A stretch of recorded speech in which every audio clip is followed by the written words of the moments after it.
Hi, good morning. Thanks for joining us. My name is Joanna Nelson, and I'm with the New Mexico Economic Development Department. And you have tuned in today to one of our webinars that we have in an ongoing webinar series where we highlight financing programs and special incentives that are for businesses and communities. And today we're really excited to be here with the New Mexico Finance Authority and partnering with them to get information out about the Small Business Recovery Loan Fund. Before we get started, I wanted to address a few things. We are recording this webinar, so this will be available after today's presentation. We will post a link on the New Mexico Economic Development YouTube channel, and then you will also be able to access the presentation on New Mexico Finance Authority, NMFA's website. You are able to ask questions. We would encourage you to ask questions. So as the presentation is happening, please enter your questions in the questions box that you can find on the right side of the screen. And I did want to show the attendees some information about NMADD. You can find NMADD updates on our website. Also, every Friday, we are putting out a weekly resource wrap-up of financing opportunities, and this includes grants, loans, webinars, and news articles that are mainly related to COVID-19 relief. And you can stay up to date with our social media channels, Facebook, Twitter, LinkedIn. And here you can find your New Mexico EDD regional rep, our opportunities website, Opportunity Zones website, and our YouTube channel. And here's my contact, as well as Mark Roper's, the division director for EDD. So let's get started. I'd like to introduce Marquita Russell, who is the CEO of NMFA, as well as Adam Johnson, who is the Chief of Program Operations. So Marquita, want to take it away?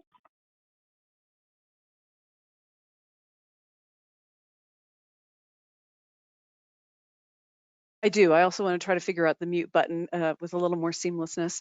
Thank you very much, Joanna, and I appreciate the opportunity to speak to everyone today about our brand new program, and it is called the Small Business Recovery Loan Fund. This is a program that was announced at a signing on July 7th. The governor signed into law the Small Business Recovery Act of 2020. It was, for those of you that are paying attention, Senate Bill 3 or House Bill 4. So Senator Candelaria and Representative Marion Matthews introduced a bill, and it was signed on July 7th. Among the things that the Small Business Recovery Act did was to create a $400 million program that provides low interest rate loans to businesses that experienced financial hardship as a result of the public health order stemming from the COVID-19. And that money is from the Severance Tax Permanent Fund, and it's the first time in my knowledge that they've done anything like this to put forth a state stimulus program.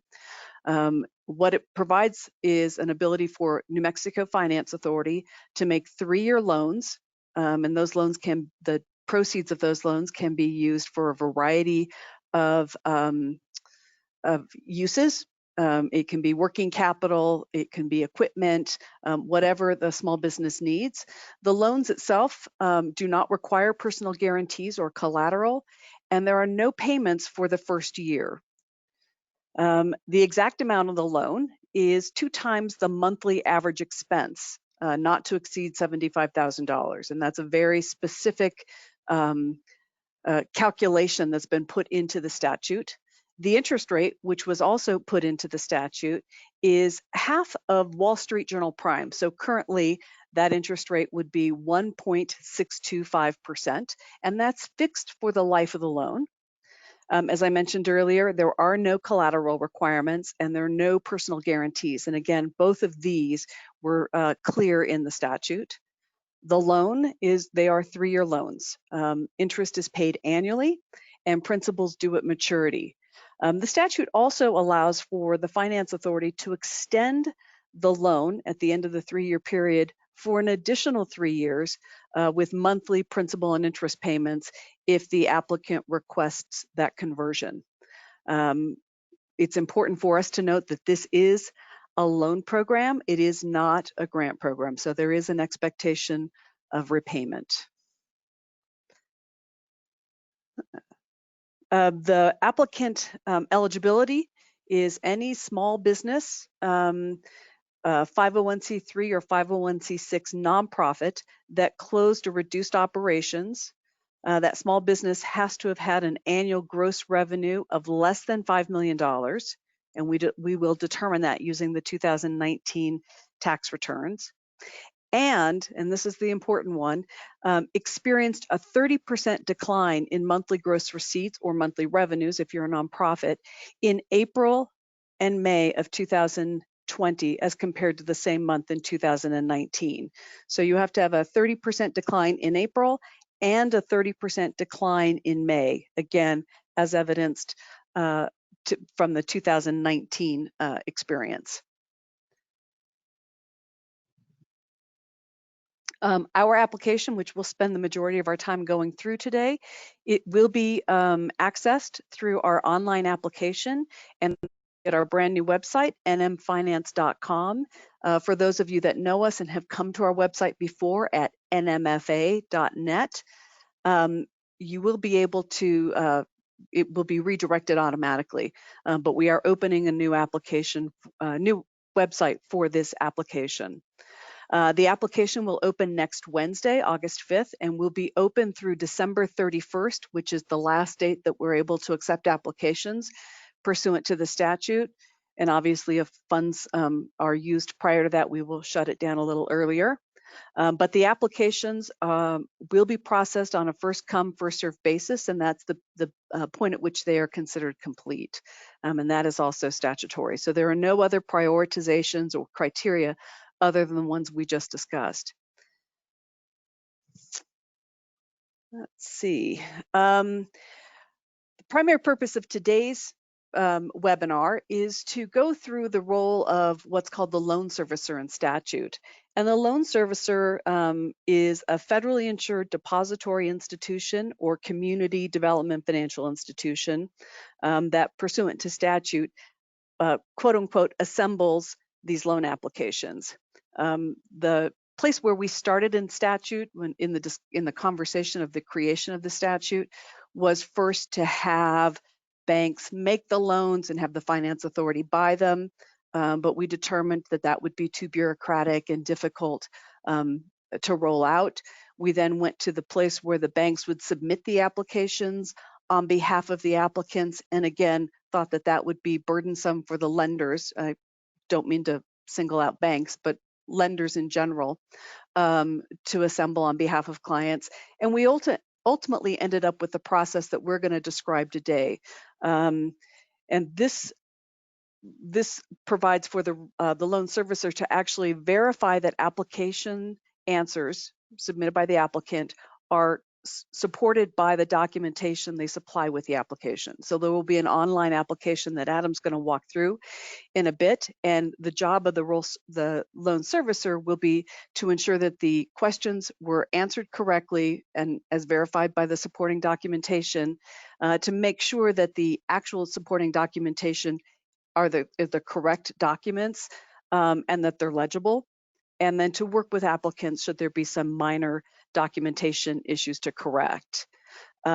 You'll be asked to, if you participate as a loan servicer, you'll be asked to determine whether the application is complete and accurate and includes the required documentation. And then lastly, you will be asked to make a recommendation to the NMFA to either approve the loan, deny the loan, or to determine additional applicant creditworthiness. And to us, that means for the NMFA to pull a credit report and look at additional information. But we are not asking the lenders to either approve or deny the loan, nor are we asking the lenders specifically to pull any credit report. So there will simply be a verification process that we have in place. Adam's going to walk you through in a minute the actual application system called FormStack. And again, we're going to access that at nmfinance.com. The FormStack system is a third-party system and uses built-in logic that will help determine eligibility based upon the answers provided by the applicant. Businesses that are ineligible based upon the statutory definition will be prevented by the FormStack process to continue in the application. So they can submit it, but it won't go any further than that. So, and we would hope that they would submit it so that we could gather some really valuable information about the individuals that were unable to access the funds. One key piece that I want to highlight up front is that for a number of reasons, the largest one is for fraud reasons, is that we are requiring applicants to have checking accounts at federally insured financial institutions at the time that they apply. We're going to verify that information through another third-party source called Plaid, which is it's a secure consumer permissioned connection to the applicant's accounts. It's a technology that's used for things like Venmo and other sort of secure bank-to-bank communications. And the applicants without a valid checking account will be prevented from continuing the application process.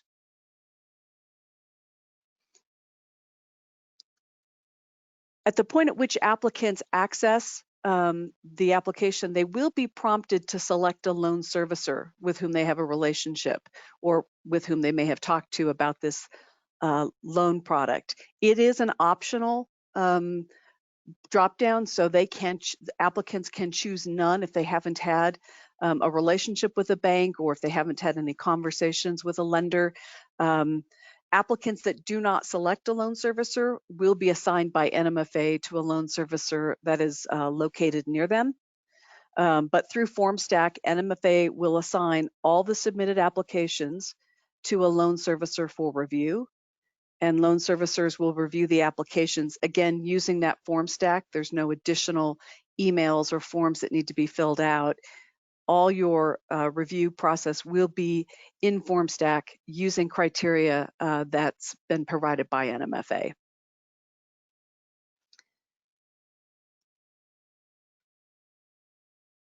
And as I said earlier, the role of the loan servicer will be to either approve the loan, and in that instance, that means that the attachments support the answers provided in the application, because of course, FormStack won't let the application be submitted and get as far as a loan servicer's desk if in fact it's not eligible under the statute. The second recommendation would be to deny the applications because the attachments don't support the answers provided, and then once the application information was corrected, they would no longer be eligible. And then the third is that conditional approval, which means that the applicants' attachments support the answers that they provided, but the loan servicer has knowledge of the applicant's history of cash management issues, if they've been bouncing checks in particular. With this recommendation, we will pull a commercial credit report and make the final decision based upon that report. And I would just mention that what Finance Authority will be looking for at that point is we'll be looking to their 2019 credit behavior as it relates to creditors for telecommunications, utilities, and rent or mortgage payments. Those are the three classes of creditors that we think are consistent across all of the borrower types that we discussed. Again, nonprofits all the way down to all your variety of business entities and even sole proprietors. So we looked at the kind of creditor that all of these applicant types would have in common, and we're looking to 2019 as our base year for credit behavior. We understand that businesses have been stressed as a result of the health order, and operations have been stressed as a result of the health order. And so we're not looking for recent credit activity or credit behavior, but 2019. So if you have a collection, if the applicant has a collection in 2019 for one of those three creditor types, telecommunications, utilities, or rent or mortgage, so a collection activity or a charge off, that would make you ineligible for the program. And that would be the point at which we would determine the application to stop, and we would deny the application at that point. Otherwise, all applicants are determined to be creditworthy. And then the finance authority, most importantly, will either deny the loan or approve the loan, as we've described above. And we will not be asking loan servicers to make any actual credit decisions nor to pull the credit reports. That is the role of the finance authority in statute. So we'll be relying on the loan servicer for recommendations, but we will be making those determinations ourselves. So with that, that's the overview of the program. I'm going to turn it over to Adam to actually walk through the FormStack application process. Adam? Great. Good morning, everybody. Thanks, Marquita. And thank you, Economic Development, for hosting this webinar. This is my first webinar, so I trust folks can see my screen at the moment. If not, please let me know. But before you, today I'm going to present a couple different versions of the application that the Finance Authority has built using FormStack. What's important, a couple of important points to make before I proceed is, Marquita mentioned the application itself has a significant amount of conditional logic built into it so that it directs the applicant in the proper direction depending upon their type of organization for what types of forms will be needed. And the questions change a little bit as the form proceeds depending on the answers to the questions. As Marquita mentioned, it also essentially does not allow for the applicant to continue, while it does allow for the applicant to submit some information should they not qualify under the statutory requirements. And so with that in mind, the idea is that we would be able to essentially make sure that applications that are, at least on their surface, eligible are the only ones that are making it to the loan servicer's email inbox. And so with that, I'll go through the application and then talk a little bit more about the process. I will apologize in advance where I've still got some notes in here for me to make some certain changes or do some final clarifications. This one before you is actually a nonprofit. As you can see, the very first question is whether or not they are ready to fill out the application and to proceed. If they were to say no, everything after that actually does disappear. And so this is a nonprofit that's located, it's obviously a theoretical nonprofit that I made up called Wilderness Protectors. They're located in Las Cruces, New Mexico, in Doña Ana County. Their executive officer also has a day job as our communications manager at the Finance Authority, Ms. Lynn Tolby. And for testing purposes, my email is here, but that would be the email of the applicant. After providing that basic information, the applicant is then requested to supply the information Marquita went over in the slides regarding the revenue decline, and this essentially calculates and shows whether or not the decline qualifies from 1 month to the next month in the same year, and then they are able to proceed if so. The next calculation that shows in here is what was referred to as the monthly expenses. The law specifically calls them the average adjusted monthly expenses, and it begins with the total expenses as reported on the tax return. And so we've gone to the length of providing the exact location of the document that the applicant should be putting into this box. It gets a little bit tricky with depreciation. In Form 990, we work closely with some CPAs to develop this various language, but again, we went to lengths to attempt to make sure that folks go directly to their documents, their tax documents, to find these numbers. The calculation for average adjusted monthly business expenses is the total expense less any depreciation, less any deductions under Section 179, and then that calculates the dollar value here. Then it's less any amount of a CARES loan, not to be confused with any actual grants, but an actual CARES loan. It takes that total deduction, the total expense minus those 3 fields, divides it by 12, and then multiplies it by 200. If for some reason that amount is greater than 75,000, this calculation will automatically populate with 75,000. Otherwise, it'll populate with the correct number. And I should mention before Adam goes on that this is this very specific language that's put out in statute to determine the amount of loan that a borrower, that an applicant can apply for. So this is not something that we came up with. That was actually very specifically put out in statute. So just in case there were any questions about why this is so difficult or so detailed, it's because it's a statutory requirement. I'm sorry to interrupt, Adam. Keep going. No problem. That was great. Thank you. This next box here is essentially the place in which the applicant would choose or not choose a reviewing partner. As a result of this call, and I will demonstrate it in just a moment, we have an online form for folks that would like to participate in this process to enroll their financial institution, as well as the folks that will be assigned to the program to receive the applications.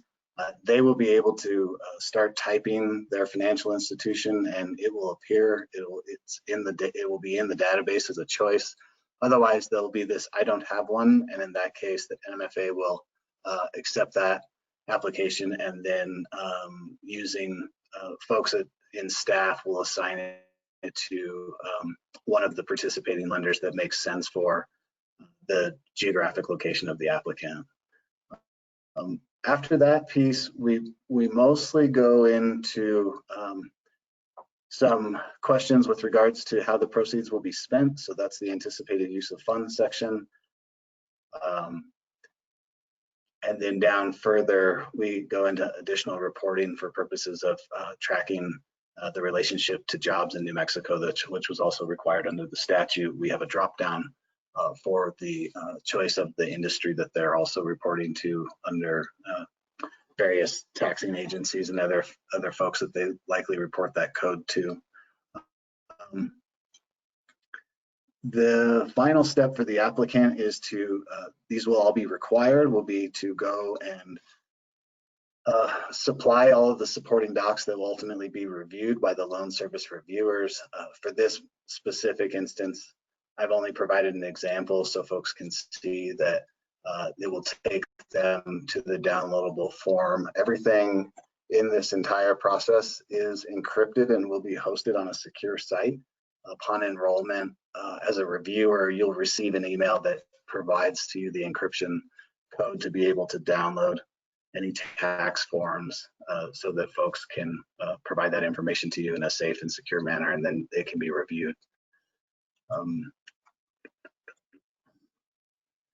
Finally, we have essentially some certification statements that will be made by the applicant. These are identical to the officer's certificate that they would be, or mostly identical, signing upon closing of the loan, should it make it all the way for approval. And I want to pause here and make something clear about this next step. What you've just seen is the application for the borrower themselves and their business. The whole form is actually a workflow. And so what you see here on the screen is step 2. At step 2, the application automatically comes to an assigned individual at the finance authority. At this step in the workflow, they're responsible for entering a loan number onto the application, providing for the person at the bank that will be doing, the bank or credit union or CDFI that will be doing the step 3 review. In this instance, this is Jane, and she's at My Bank and Trust. Finally, the integration that we're working to ensure that we not only have verified checking account information, but it also, in and of itself, its process will also be verifying the identity of the individual. Here is where we will provide back to reviewer number 2 that the PLAD process took place successfully, and we have in fact verified their financial institution through the portal that the applicant will have access to. As you can see, I have a little placeholder for link to PLAD. This is currently in development. And here's the part that we're all meeting to talk specifically about today that I don't think I could do justice to without giving you the prior context. here's the form that the reviewer will find that will come in the form of a link in an email. It will open its own browser page exactly as the way it's demonstrated today. The reviewer would enter their name, their email address, their phone number, and then go through and essentially confirm via the documents that are provided that in fact everything does match or does not match to the questions that are specific to the eligibility requirements under the statute. We've also provided the, kind of in a bigger font, because it's so technical and detailed, the exact locations of where the different fields need to be looked for, and that is in hope to make this as simple and as error-proof as possible. The assumptions behind this process have been as many as 10,000 applications making it into the system. And so it's incredibly important that the ones that make it in have a very high probability of being accurate and easy to review. We've got a final question at the bottom that essentially goes exactly to the points in the slides about what we're asking the loan servicers to do, that you're eligible and you recommend approval, that they're not eligible and do not recommend approval, or that they're eligible and recommend that the finance authority further review a credit report, and then provides opportunity for feedback. What's important to note here is the distinction is this next step will actually go to the finance authority, and the responses provided by the loan servicer are not going to go directly back to the applicant. They're going to come to the finance authority for review. I will quickly, you'll see that it submits, and that's going to push it to the next person in the workflow. I'll quickly go through just some distinctions with a sole proprietor application. Today we've got here Megan Stiles. She owns Stiles Salon. She's located in Bernalillo. She's met the revenue decline qualification. She's got her calculation for her loan amount. And what you'll see slightly differently here, for example, is the statute does not allow for greater than 20% to go to salaries for equity owners in any of the for-profit organizations. So you can see here this question exists while it did not exist in the prior application. We've got a couple of different additional questions for reporting purposes only. You can see from this example that the tax form that's required has changed now to a 1040 Schedule C, and this would be downloadable in order for the reviewer to check the calculations that were provided.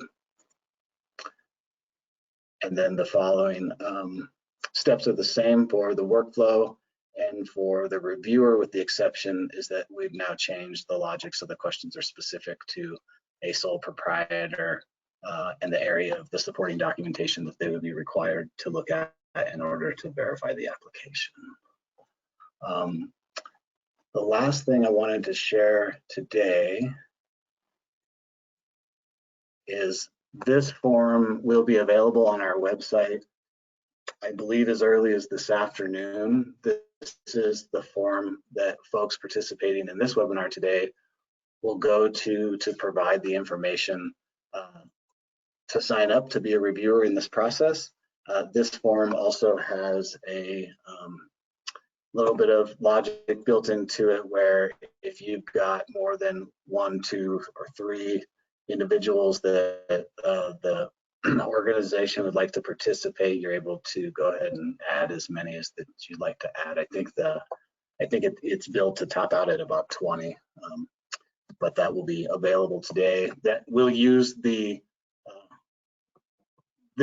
results of this form to build the backend database for the applicants to have access to their participating viewer of choice. And so with that, I think, Marquita, is there anything that I missed that you would like me to cover? I don't think so. I think this gives a really good overview of the specific job that a loan servicer is being asked to do under this program. So from that point, I just want to reiterate that loan servicers are not being asked to make lending decisions nor pull credit reports. We are asking that anyone that be listed, that agrees, be listed as a participating loan servicer on our website so that clients are able to ask questions of as many people as possible. We will provide you with additional, one-page outreach and education materials, direct links to webinars. But it's important to us that in this instance that the CDFIs, the credit unions, the banks provide another point of access for businesses that are needing assistance. So we would like to reach as many as possible through our means, but we understand that businesses will go to you with questions that they have regarding their finances. We are requesting that a loan servicer identify at least one employee who will be trained in the program. And that person, as Adam just went through, will be assigned an actual email and documents will flow directly to them. But you can have more than one person listed. So you could have 2 or 3 of your staff processing these applications. We are estimating that applications will take on average 30 minutes to review, and that's obviously dependent on the complexity of the business and therefore their tax documentation and potentially the number of discrepancies in the application. Perhaps they've got the wrong tax form uploaded or something, or don't have the entire tax form uploaded. And then lastly, loan servicers will be paid $250 for each application they review, and this is paid regardless of whether the loan is ultimately approved. And that is the highlights. I think at this point, Joanna, we could turn to questions. And Marquita, if I could just make one other point that I missed. Sorry, Joanna, if I jumped in right before you. One little detail, just so folks know, the correspondence back and forth with an applicant whom perhaps submitted a document that for whatever reason is illegible and you need to communicate and get that back. In addition to receiving the encryption passwords necessary to open the documents upon enrollment, we'll send out emails that will also include a link to another standalone form that can be used to communicate back with the applicant so that, again, they can provide clarification and re-upload documents in a secure fashion and get that back to you. So I just wanted to add that for folks. Okay, great. Thanks, Marquita. Thanks, Adam. Please, if you have questions, go ahead and type those into the questions box. And this is your chance to get information from the experts. So I'm going to go ahead and read these as they came in. And some of them are a bit repetitive, but there's quite a bit of detail that people are seeking clarification on. So I'll go ahead and start with Stephen's question. And this question is getting at, is a business disqualified if it was started later in 2019 with no comparable info from YA? Business experienced mandated closure in 2020 for COVID. So I'll take that first part. Unfortunately, the statute is very clear that there needs to be a 30% decline between the March of 2019 and 20 and April and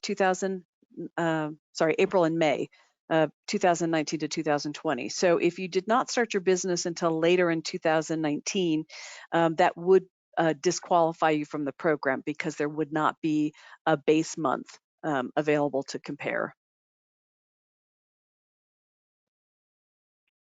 Okay. And I think I missed the second part. The second part was getting at business. They were just stating business experienced a mandated closure in 2020 for COVID. So adding some detail. So any expense under that the business bears as a result of COVID can be, the proceeds of the loan can be used to cover those expenses. I think that's the answer. I'm not sure I understand the question entirely. I'm sorry. Okay. No, I think you answered it. So Okay. okay, great. So we had a question from Kay, and she's asking about the interest. Is the loan simple or amortized interest? It is simple interest, and we are putting into our we put into the rules a 30-day grace period. So, you know, if you don't get your payment in exactly on that date, your interest, you do have a 30-day grace period in which to make the loan. The drafters of the legislation, the sponsors, really did a good job of providing as much relief to borrowers as they could by having the first payment not due for an entire year, and that's an interest payment. So we are doing what we can to support their intent through by allowing for a very generous grace period on payments. But it is calculated on a 30/360 for those of us that are what I'll just consider loan geeks, and it's simple interest. Okay, great. Thank you. The next question is from Lee, and they're asking who is producing the loan documents. That's actually, I'll turn to Adam. Sure. So great question. Thank you for that one. So the Finance Authority is producing the loan documents using the FormStack platform. So FormStack is both web form plus workflow plus document generation. And so Finance Authority, legal and outside counsel have developed the documents for this program, and they will be populated at the final step of an approved loan and sent to the borrower for secure electronic signature that will prompt the documents to, once completely signed, to come back to the Finance Authority for execution and closing. Okay. And I would just mention, though it's not asked specifically, after that we will then distribute the funds. We disperse the funds via ACH, so we're not cutting checks on these. They'll be deposited into their bank account, the information that they provide up front, and that's that information that we will be verifying before it goes to the loan servicers, but the deposits will be made directly into those accounts. Okay, thank you. We had a few questions that are getting at clarification around what qualifies as a CARES loan, and that was from Chris and Mark. They are highlighting the PPP and the EIDL, but is there anything else that they should know about that would be considered a CARES loan that would be deducted? Not that we know of. Yeah, that's the statute. That language is lifted from the statute. We don't know of loans other than the PPP or the EIDL loan. Okay, great. And let's see. So this question is for Ryan. Does the loan go on the books of the loan servicer? Oh, that's an excellent question. No. The loan servicer is reviewing and verifying information and making sure that it's a complete package before it goes to the Finance Authority. The Finance Authority is making the lending decision, making the loan, dispersing the funds, and it goes on our books only. Okay, thanks, Marquita. And some of the other questions were similar to the ones we've already asked. So this question from Deborah is asking about the website. When will the website, nmfinance.com website, be available to sign up as a loan servicer? Our goal is to have the nmfinance.com with the web form available this afternoon. Okay. Let's see, we have a question from Evan. How often is the Wall Street Prime interest rate posted or updated? So we will update that. We'll look daily. We don't expect it to change a whole lot, but we will update it as Prime changes, but we will be checking that daily. Okay, thanks.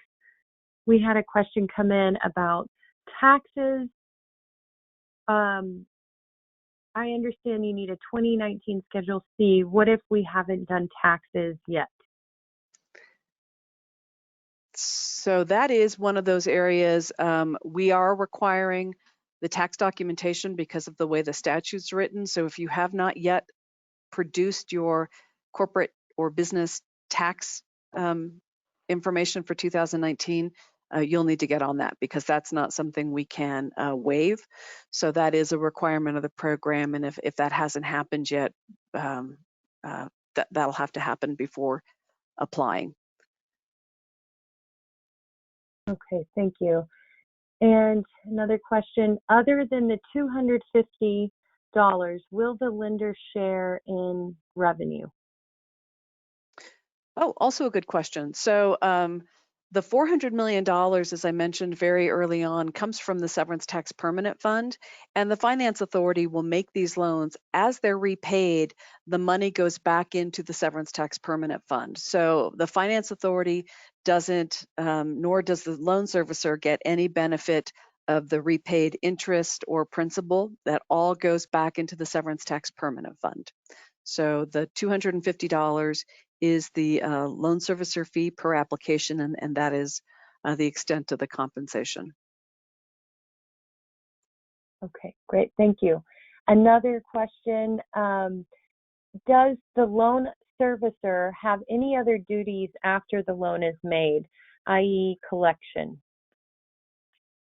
No, despite what the name says and means to some of us in the loan business, loan servicer's job is solely to go through the steps that Adam went through on the form today. There is no requirement for you to do anything after that. So after you make your recommendation to the Finance Authority, relative to that application, your work is done. Okay, thank you. Will the list of required documents and information that's needed to apply be available today as well? Yes, we can make that available today.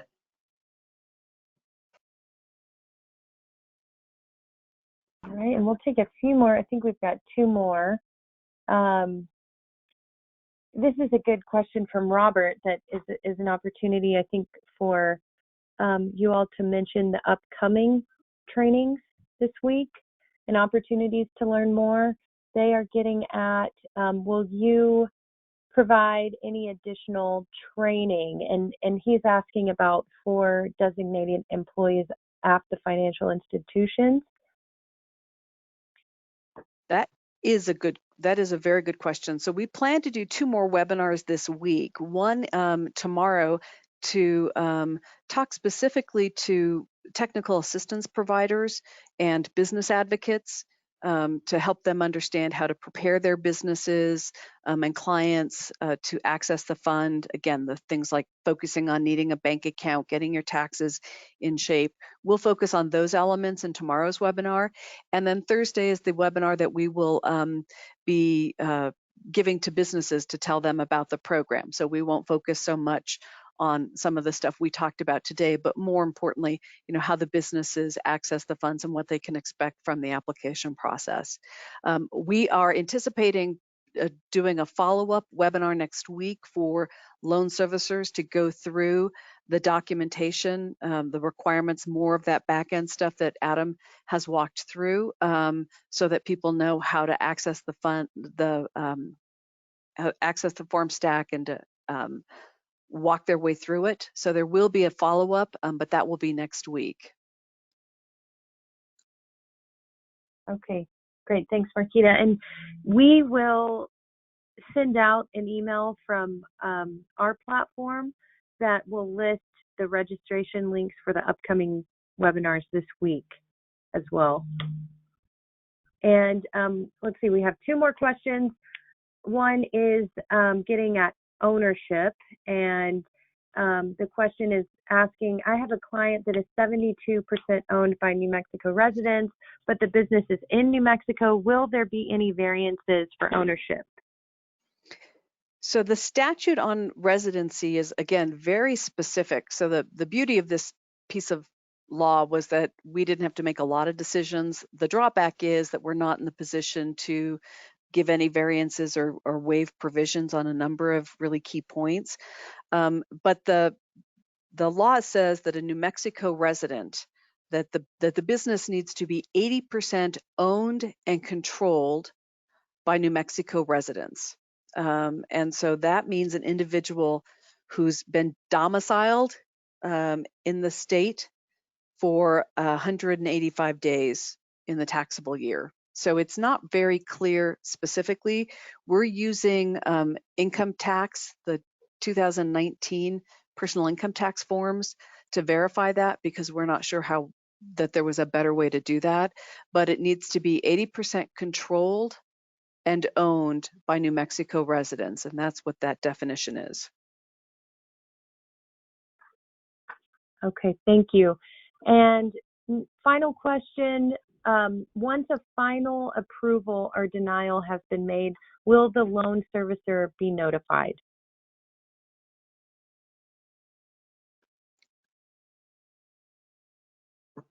That's an excellent question.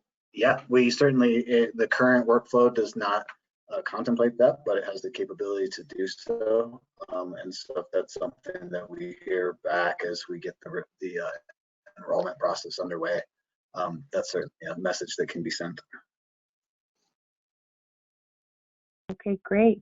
All right, Marquita and Adam, that sums up the questions. And I'd like to point out that if we didn't get to your questions, we'll be passing on the list of questions on to NMFA. So if you have anything that you'd like to ask, feel free to reach out to us or to NMFA, and we'll get your questions answered. But thank you so much, Marquita. Thank you, Adam. Fantastic information. We're excited to see this program roll out, and really appreciative of all your hard work on it. Well, thank you, Joanna, and thank you for hosting us today. We're looking forward to talking with you tomorrow. Great. Thank you, everybody. Thanks for the opportunity. All right. Thank you. Bye.